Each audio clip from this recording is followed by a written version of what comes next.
One of the questions that I get all the time is, why don't more Republican elected officials speak out against Donald Trump? Do they all agree with him?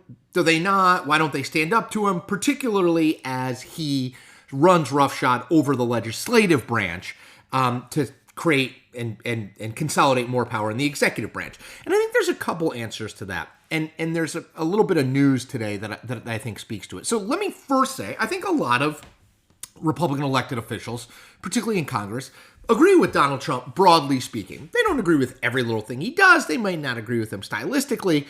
But I think that they they came of age during Trump's rise or during his first presidency. Remember, Donald Trump's been sort of at the apex of Republican and national politics for a decade now. So a lot of these people got elected during that rise and during his time in power. So they are acolytes of his. And again, do they agree with everything he does? No, but they're sort of Trumpian national populists. So that's a chunk of them. They agree with him. That's why they go along with him. But there is another group. Most of these people are people who are around politics before Trump's rise, 2015, 2016. And a lot of them don't agree with Donald Trump on most things. They are much more traditional conservatives. Mitch McConnell is a good example. Obviously, McConnell sort of went along with Donald Trump for the last decade when McConnell was the leader of Senate Republicans. But since he has left that post, he has broken with Trump on a number of things. He's voted against a bunch of Trump nominees for the cabinet. He's spoken out against Trump. And people say, like, why isn't there more of that? And Lisa Murkowski, who is one of the most moderate and least Trumpy Republican senators, was in Alaska earlier this week and said something that I think is something that senators don't and elected officials don't admit, but I think is true. Here's what she said. "We are all afraid," Murkowski said, taking a long pause. "It's quite a statement, but we are in a time and a place where I certainly have not been here before. And I'll tell you, I'm oftentimes very anxious myself about using my voice because retaliation is real and that's not right."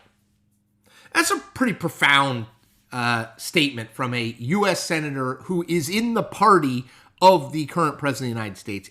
But I do think I have heard it time and time again from Republican elected officials in sort of side conversations or when I'm just sort of talking them off camera and that sort of thing, which is they are worried about retaliation. They live in fear of Donald Trump. And most of that, I would say, is sort of political fear. They live in fear that Donald Trump, if he turned on them, could end their political career, that he could endorse a primary opponent or he could sort of loudly proclaim against them on Truth Social and other things, and that would make it really difficult for them to keep a job they really like and certainly to move up the political ranks, which many of them want to do. These are ambitious people. So there's the political retaliation fear. But then there is, and I've heard this a little bit, and you don't hear it as much, but then there is, certainly not publicly, then there is the physical retaliation fear. And I do think that exists as well. I think there are not insignificant chunk of Republican elected officials who are worried that if they cross Donald Trump in a very public way, if they go and say, this is not my guy, this is not my vision of the Republican Party, this is not what I want, that they subject themselves and their family to the real possibility of violence. We've seen some of that, a little bit here and there. Threats are on the rise to elected officials in general. Political violence is on the rise, broadly speaking, generally, although that's true of Democrats and Republicans. But I do think that fear, I don't think they're making it up. I think that fear is real. I think that there's a lot of threats you don't hear about.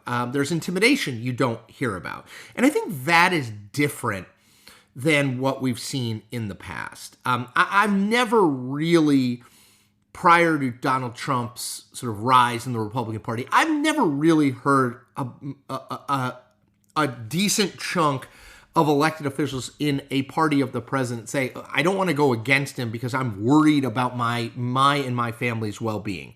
So it's a political retaliation, and then it's the threat, I guess, more than really the lived reality for most of these people. Most members of Congress are not attacked, but the threat of potential physical retaliation or intimidation is probably a better way to put it, that I think really does drive a lot of this. So you have three buckets. I think you have people who believe in Donald Trump, people who are afraid of Donald Trump who for political purposes, and then people who are afraid of Donald Trump for sort of intimidation and physical retaliation purposes. Now, those second two buckets intermix a lot, but that's why I think you don't hear many Republican elected officials standing up and saying, you know what, I disagree with them. Because it's not everybody. It's not a majority of the Republican Party at this point. A majority of the Republican Party at this point agrees with Donald Trump and what he's doing.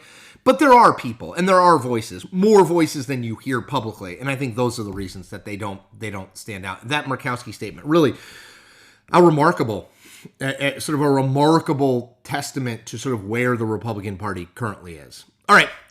Thank you as always for listening. If you don't subscribe and watching, if you don't subscribe, I hope you take the chance to just hit the subscribe button. It's free. Take care.